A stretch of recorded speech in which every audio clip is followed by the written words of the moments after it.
औज़ुबिल्लाहिमिनश्शैतानिर्रजीम बिस्मिल्लाहिर्रहमानिर्रहीम। अस्सलाम वालेकुम स्टूडेंट्स, सेकेंड ईयर फिजिक्स में चैप्टर नंबर 12 में हम टॉपिक नंबर 12.9 हम पढ़ रहे थे।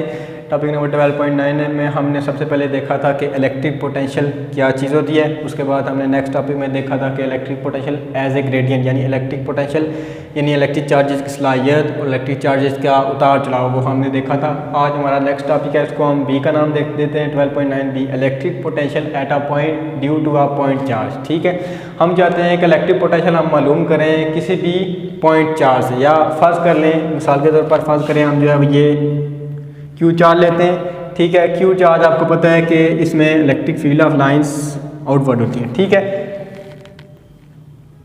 ये इस तरफ, ठीक है, बहुत सारी लाइन होती हैं, मैंने जो है वो 4 ही सिर्फ लाइनें बनाई हैं। अब हम चाहते हैं कि यहाँ पर इलेक्ट्रिक फील्ड ऑफ जो है वो इलेक्ट्रिक पोटेंशियल हम मालूम करें किसी भी पॉइंट चार्ज से। कोई चार्ज जो है वो हम किसी भी पॉइंट बी से लेकर पॉइंट ए की तरफ लेके आते हैं, इसको जो है वो पॉइंट ए का नाम दे देते हैं, हम इसको पॉइंट बी का नाम दे देते हैं। हम जो है वो चार्ज इस तरफ मूव कराते हैं, पॉइंट बी से पॉइंट ए की तरफ हम चार्ज को लेके आते हैं और हम चाहते हैं कि इसका जो है वो इस पॉइंट पे इलेक्ट्रिक पोटेंशियल हम मालूम करें। ठीक है, आपको पता है कि इलेक्ट्रिक पोटेंशियल का हमने फार्मूला जो है वो डिराइव किया था electric potential as a gradient electric field intensity का। E इज इक्वल टू, वो फार्मूला क्या था, E is equal to minus del V over del R. ठीक है, अब देखें हम यहाँ से डेल वी यानी इलेक्ट्रिक पोटेंशियल डेल वी होता है ना, हम इलेक्ट्रिक पोटेंशियल यहाँ से कैसे मालूम कर सकते हैं। यहाँ पे डेल आर को उस तरफ ले जाएं, माइनस को भी उस तरफ ले जाएं, तो ये del V is equal to क्या हो जाएगा, माइनस ई डेल आर। ठीक है, अब देखें यहाँ पर इलेक्ट्रिक पोटेंशियल हमें मालूम करने के लिए क्या क्या चीज़ें चाहिए। हमें एक तो चाहिए ई की वैल्यू, इलेक्ट्रिक फील्ड इंटेंसिटी की वैल्यू, हमें चाहिए डेल आर की वैल्यू। वो हम देखते हैं कि वो क्या होती हैं। Del V is equal to minus E की वैल्यू 1/4 पाई एप्सिलॉन नॉट, आगे Q ओवर आर स्क्वायर, ये तो होगी E की वैल्यू। नेक्स्ट डेल R की वैल्यू हम किस तरह मालूम कर सकते हैं। अब देखें डेल R की वैल्यू, यहाँ पे R जो है वो डिस्टेंस होता है। अब देखें Q पॉइंट से लेकर A तक का वो डिस्टेंस होगा, उसको हम नाम दे देते हैं RA, और Q पॉइंट से पॉइंट B तक का जो डिस्टेंस होगा उसको हम नाम देते हैं RB। ठीक है, और इनके दरमियान जो डिस्टेंस होगा उसको हम नाम देते हैं R। ठीक है, इसको हम डिस्टेंस का नाम देते हैं R। अब देखें यहाँ पे हमारे पास RA है, RB है और RA है, और इनके दरमियान जो डिस्टेंस होगा ये वाला चेंज ऑफ डिस्टेंस, जो चेंज होगा डिस्टेंस, उसको हम नाम दे देते हैं डेल R। ठीक है, अब हम डेल R किस तरह निकालेंगे। अब देखें डेल R किसके इक्वल हो जाएगा, RB हम अगर लिखें, RB हमारे पास क्या आ जाएगा, RB ये वाला यहाँ से लेकर यहाँ तक जो डिस्टेंस होगा RB, और अब देखें RB किसके इक्वल हो जाएगा, del R plus del A, यानी ये वाला डिस्टेंस और ये वाला डिस्टेंस, ये दोनों को प्लस कर दें, हमारे पास डेल R के जो है वो डेल RB के इक्वल हो जाएगा। RB इक्वल क्या हो जाएगा, del R plus RA, del R plus RA। अब देखें यहाँ पे डेल R की वैल्यू कैसे निकलेगी, del R is equal to RA उधर ले जाएं, ये क्या हो जाएगा RB माइनस RA। ठीक है, अब ये वैल्यू हम यहाँ पे पुट कर सकते हैं। अब देखें, पुट करने से पहले एक बात याद रखें, यहाँ पे देखें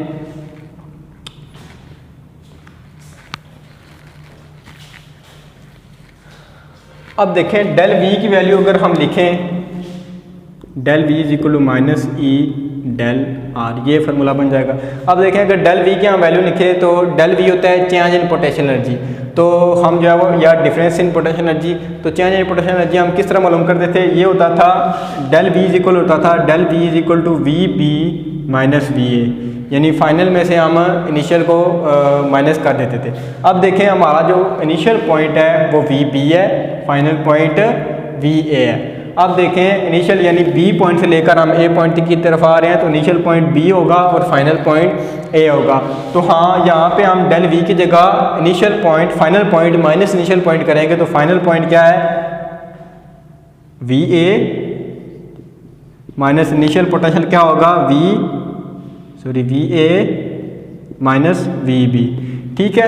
इसी तरह माइनस ई अभी लिख लेते हैं। डेल आर की जगह हम क्या पुट करेंगे, आप देखें डेल आर की वैल्यू है V B minus V A, लेकिन अब देखें इनिशियल पॉइंट कौन सा है, बी, फाइनल कौन सा है, ए। फाइनल में से इनिशियल माइनस करना है, वी ए में से वी बी माइनस करना है, तो R A minus R B, इधर भी R A minus R B हो जाएगा।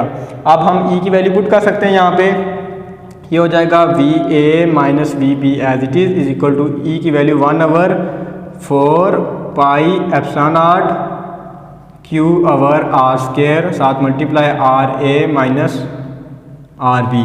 अब देखें हमारे पास आर की वैल्यू नहीं है, आर स्क्वायर की वैल्यू नहीं है, आर स्क्वायर की वैल्यू भी हम यहाँ से कैलकुलेट कर सकते हैं। ठीक है, यहाँ पे आपने एक सिचुएशन एज्यूम करनी है। सिचुएशन क्या एज्यूम करनी है, आपने यहाँ पे एक स्टेटमेंट लिखनी है कि आपका जो है वो अर्थमेटिक मीन, अब क्योंकि हमने ये पॉइंट बिल्कुल बहुत करीब इतने करीब लेने हैं कि महसूस ना हो कि इनके दरमियान कोई डिस्टेंस मौजूद है। फर्ज करें ये वाले ए पॉइंट और बी पॉइंट हमने लिए हुए हैं, ये हमने जूम करके हमने इनको देखा हुआ है, जूम करके इनको बड़ा करके देखा हुआ है कि इनके दरमियान हमें डिस्टेंस नज़र आ जाए।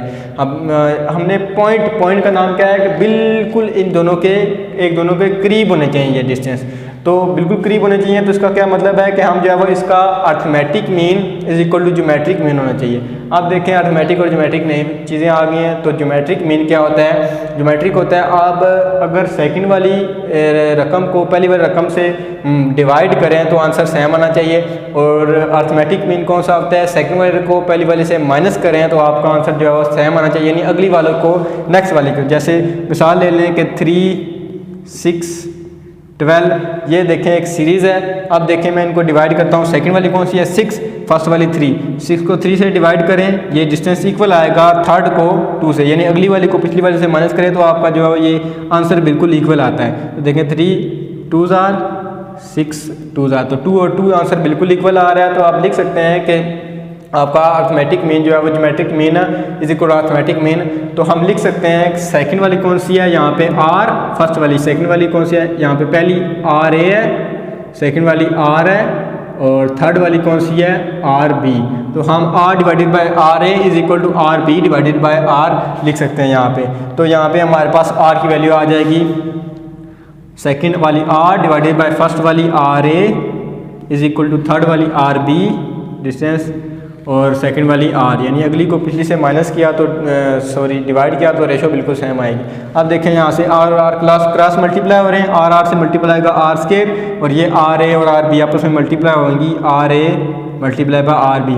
अब देखें यहाँ पे आपके पास आर स्क्वायर की वैल्यू निकल गई। अब यहाँ से यहाँ पर इसकी जगह पुट कर सकते हैं, तो ये क्या हो जाएगा V B V A minus V B, V A minus V B. ठीक है, ये हो जाएगा -1/4 पाई एप्सिलॉन नॉट, क्यू को इधर लिख लें बेशक, और आप देखें ये आर स्क्वायर इससे मल्टीप्लाई हो जाएगा 1/r स्क्वायर, तो ये इसके नीचे चला जाएगा, R A minus R B divided by R की जगह हम वैल्यू पुट कर सकते हैं आर ए और आर बी। अब देखें आर ए और आर बी इन दोनों का कॉमन डिनोमिनेटर है। कॉमन डिनोमिनेटर का क्या मतलब है कि हम जो है वो आर ए जो नीचे डिवाइड हो रहा है आर ए आर बी को इन दोनों से डिवाइड कर सकते हैं, इन दोनों का, ये इसका भी डिनोमिनेटर है और इसका भी डिनोमिनेटर है, तो इसको दोनों से डिवाइड कर सकते हैं। ये वाले बिल्कुल सेम टू सेम रहेंगी, V A minus V B is equal to -Q/4 pi epsilon naught, साथ R A divided by R A R B minus R B divided by R A R B. ठीक है, अब यहाँ पे देखें R A और R A आपस में कैंसिल आउट हो रहे हैं, इधर से आर बी और आर बी आपस में कैंसिल आउट हो रहे हैं, तो ये क्या बन जाएगा V A minus V B is equal to -Q/4 pi epsilon not, ये क्या बन जाएगा 1/r b minus 1/r a। अब देखें ये माइनस है, ये माइनस अंदर मल्टीप्लाई हो जाएगा, तो अंदर मल्टीप्लाई हो जाएगा तो क्या होगा, ये अंदर वाली के रकमों के साइन जो है वो चेंज कर देगा। ये क्या हो जाएगा, यहाँ से V B minus V A same to same ऐसे रहेगा, Q/4 पाई एप्सिलॉन नॉट, ये देखें इसके साथ प्लस हो जाएगा 1/r आर ए के साथ प्लस हो जाएगा, इसके साथ माइनस हो जाएगा जब माइनस अंदर मल्टीप्लाई होगा आर बी। ठीक है, अब ये देखें हमारे पास ये वैल्यू आई है 2 पॉइंट्स के, यानी आर ए और आर बी 2 पॉइंट आ रहे हैं हमारे पास। तो उसने क्या कहा था, आ पॉइंट, यानी आपने एक पॉइंट पे मालूम करना है इसकी। तो हम एज्यूम कर लेंगे, फर्ज कर लेंगे हमने जो बी पॉइंट को लेके आए हैं, जहाँ से हम पॉइंट को लेके आए हैं वो हमने इनफाइनाइट डिस्टेंस यानी इन्फिनिटी पे हमने फर्ज कर लेना है। तो हम जो है वो आर बी की जगह इन्फिनिटी पुट कर सकते हैं। यहाँ से इन्फिनिटी का मतलब है कि वी बी की जगह हम जो है वो वी बी की जगह हम 0 पुट कर सकते हैं, इन्फिनिटी का मतलब है। और 1 ओवर आर बी की जगह इन्फिनिटी पुट करें तो ये 1 ओवर इन्फिनिटी हो जाएगा। 1 ओवर इन्फिनिटी जो है वो 0 के इक्वल होता है। तो यहाँ पे भी हम 0 के इक्वल 0 रख सकते हैं, यहाँ पे भी 0 रख सकते हैं। तो यहाँ पे क्या हो जाएगा, V A minus 0 is equal to Q over 4 pi epsilon not 1 over R A minus 0। ठीक है, अब देखें यहाँ पे जनरलाइज करके, सॉरी ये वी ए जनरलाइज करके हम कैसे लिख सकते हैं इस इक्वेशन को।